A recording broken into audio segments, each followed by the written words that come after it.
But basically, the TNA is all about a knowledge gap. Who do we have? Who do we need to train? Who is going to do the training? And what kind of training are we going to do? Yeah, that's all what is in this initial analysis. Now, there can be a relatively small one.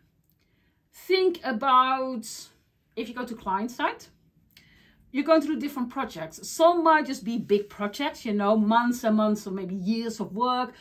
You launch it or you're going to use it. But training can also be for small projects. Think about, for example, sprint cycles.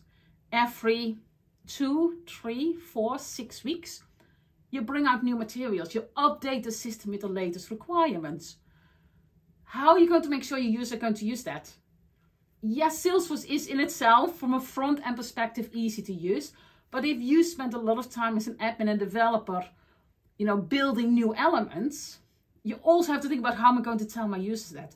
And that doesn't always mean that you have to do things like classroom training and hours of training. It can maybe something simple as a video or maybe a crib sheet, you know, things like that. But always think about whenever you're building stuff, creating stuff, and then launching it to your users, you know, how are we going to tell them?